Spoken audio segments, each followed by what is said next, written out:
आज पूरे देश में गाय को राष्ट्रमाता घोषित करने की मांग बड़े जोर शोर से उठाई जा रही है। अभी कुछ दिनों पहले ही एक पौराणिक तीर्थ स्थल पर आयोजित सनातन धर्म संसद में भी देश को हिंदू राष्ट्र घोषित करने के साथ ही गोमाता को राष्ट्रमाता घोषित करने की मांग पत्र मुख्यमंत्री से लेकर प्रधानमंत्री जी के नाम दिया गया था। लेकिन इसी पौराणिक तीर्थ के जनपद मुजफ्फरनगर में ही गोपालक और डेयरी संचालक गाय के बछड़ों को ठंड और कुपोषण का कारण मरने पर बोरियों में भरकर गंदे नालों में बहा रहे हैं। यह दृश्य देखा गया है उत्तर प्रदेश के जनपद मुजफ्फरनगर में थाना नई मंडी क्षेत्र में जानसठ रोड पर साहवली के पास से बहने वाले नाले का, जहां पर लगभग 25 गोवंशों के मृत शरीर में बोरियों में भरकर नाले में फेंका गया था। जैसे ही इसकी सूचना गोसेवकों को मिली, उन्होंने जेसीबी की मदद से इन सभी को नाले से निकालकर हिंदू संस्कृति के अनुसार इनका अंतिम संस्कार किया। अभी कुछ ही दिनों पहले भी जनपद में एक स्थान पर पिछले कई महीनों से मृतक गोवंशों की सरे रहा खाल उतारकर उनके मांस की सप्लाई की जा रही है।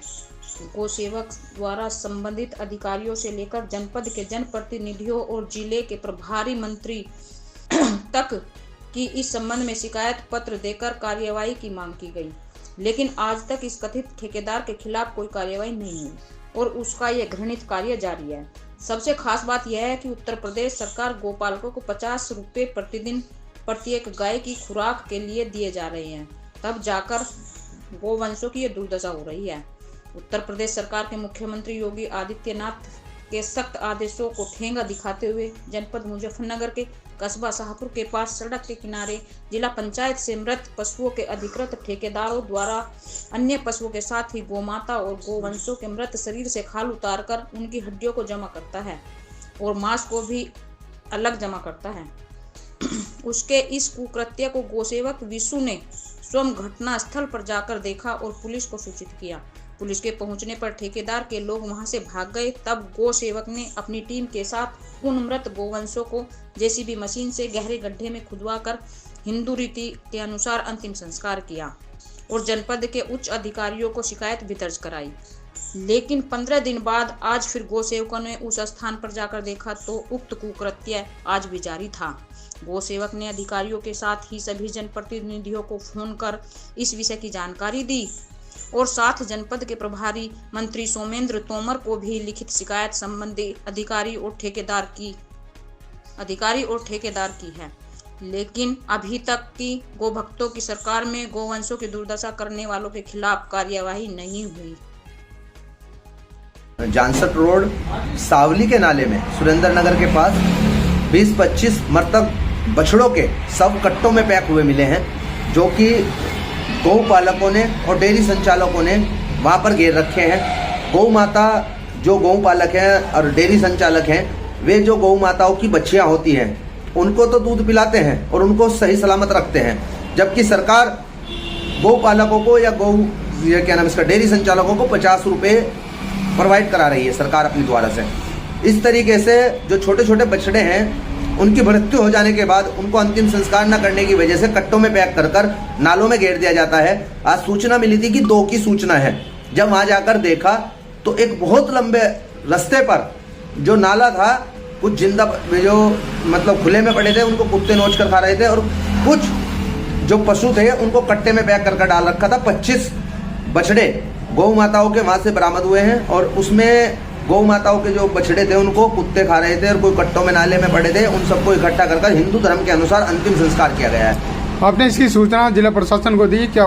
नहीं, हमने कहीं नहीं दी। मैं आपसे बताऊं, मेरे जो गौ सेवक है, मेरी जो साथ रहते हैं, हम जो निराश्रित बेसहारा गौ माताओं की दिन रात सेवा करते हैं, अमन सोनकर और मैं और सचिन बिरला, हम 3 लोगों ने वहाँ पहुंचकर जेसीबी की व्यवस्था करके जो हमें नगर पालिका से मिली हुई है उसके द्वारा अंतिम संस्कार कर दिया गया है। कुछ दिन पहले ही आपने शाहपुर क्षेत्र में भी एक मामला बताया था कि वहाँ ठेकेदार द्वारा मृत पशु के खाल उतारी जाती है गोवंशों। शाहपुर थाना क्षेत्र में जो पलड़ी गांव का रास्ता है उस पर रजवाए के किनारे गौ माताओं की खाल उतारी जा रही थी। मेरे पास मतलब प्रूफ के साथ एक वीडियो है। वहाँ पर बछड़ों की, भैंस के बछड़ों की, कटड़ों की, इस तरीके से गौ माताओं की या भैंस के बछड़ों की खाल उतारी जा रही थी और वहाँ पर मृतक पशुओं को कुत्ते खा रहे थे और हड्डियां उनकी एक जगह इकट्ठा की जा रही थी। ये बड़ा दुख का विषय है, दुर्भाग्य है हम हिंदुओं का कि हिंदुओं की सरकार और गौ माता के सम्मान की बात करने वाले उत्तर प्रदेश के यशस्वी मुख्यमंत्री योगी आदित्यनाथ महाराज जी की छवि खराब कर रहे हैं। जनपद के जो अधिकारी बैठे हैं काम करने के लिए धरातल पर नहीं जाते हैं और हवाओं में कागज पास होते हैं और हवाओं में ही कार्य चल रहा है। इस संबंध में आपने किस किस अधिकारी या जनप्रतिनिधि को शिकायत दर्ज की? मैंने जो शाहपुर वाला मामला है उसमें मैंने जो प्रभारी मंत्री है हमारे डॉक्टर सोमेंद्र सिंह तोमर उनको शिकायत की थी, जिला पंचायत अध्यक्ष जी को की थी, डीएम साहब के यहाँ कार्यालय पर धरना दिया था और मुख्यमंत्री योगी आदित्यनाथ जी से मैं मिलने जा रहा था और मुझे रास्ते में ही रोक लिया गया था। कोई कार्रवाई नहीं हुई आज तक? आज तक कोई कार्रवाई नहीं हुई। बड़ा दुख का विषय और दुर्भाग्य है हम हिंदुओं का कि हिंदुओं की सरकार और गौ माताओं का इस तरीके से अपमान अगर हो रहा है तो ये बर्दाश्त नहीं होगा और बड़ा आंदोलन होगा। इसमें क्या होना चाहिए आपके नजर? गौ माताओं का हिंदू धर्म के अनुसार गड्ढा खोदकर नमक के साथ कफन घेर कर हिंदू धर्म के अनुसार अंतिम संस्कार होना चाहिए, ये प्रावधान होना चाहिए और सरकारी जमीन अलाउड होनी चाहिए। उत्तर प्रदेश के यशस्वी मुख्यमंत्री योगी आदित्यनाथ महाराज जी से मैं ये अपील करना चाहता हूँ कि मृतक बेजुबान जीव और पशु और गौ माताओं के सम्मान के लिए जगह आवंटन की जाए। सरकारी भूमियाएं बहुत पड़ी हैं, गौ माताओं का हिंदू धर्म के अनुसार अंतिम संस्कार जब हो पाएगा।